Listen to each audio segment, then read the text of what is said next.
Hey, what's good, y'all? Hip hop news has slowed down a little bit because, obviously, ain't nobody really give a fuck about the Drake diss anymore. It's dead, and that's kind of how this thing goes, man. Unfortunately, if you don't really make something that's like classic, um, it just kind of comes and goes, man. So that's that. I basically wanted to talk about Mos Def. So, I was listening to New World Water, and I'm gonna do a little appreciation for that shit because, at the end of the day, that track is fire, man. That's one of them tracks that, like, if you listen to Mos Def, you know about that song. It's like your average person has no idea that song exists, but when you listen to it now, it's just so far ahead of the curve. Like, it's crazy. This dude is talking about water shortages and shit like that in like 99. Like, that's insane. From a hip hop perspective, that's pretty smart, man. That's pretty smart. I kind of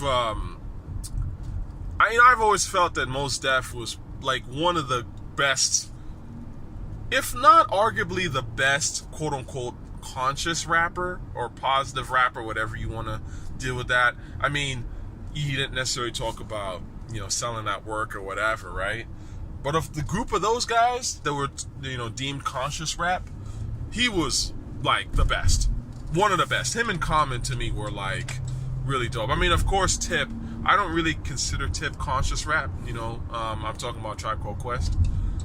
They're not really conscious rap to me. But my point is, them guys, man, them guys made some hot shit for real, man. Like Mos Def, Common, Tribe, fantastic stuff. De La, and Mos was just something else, man. He had the voice, he had the look, the charisma, everything. So when you look at those tracks and you look at his shit, it's really, it stands out, man. Like Black on Both Sides, there's some dope ass records on there, man. I wouldn't necessarily call the album classic, but it's close. It's definitely close. It's definitely got classic tracks, and half that album is classic. So, there's a couple of sort of weaker tracks on there, but it's a great fucking debut, man. Great debut. Anyway, so that's an appreciation for that. And by the way, shout out to Juju. Of course, I don't think he'll ever see this, but Juju really put his foot in that shit, man. He really made a fucking fantastic beat. That beat is fantastic. Like, you really listen to it and you're like, yo, this is the shit. Anyway, great song. Later.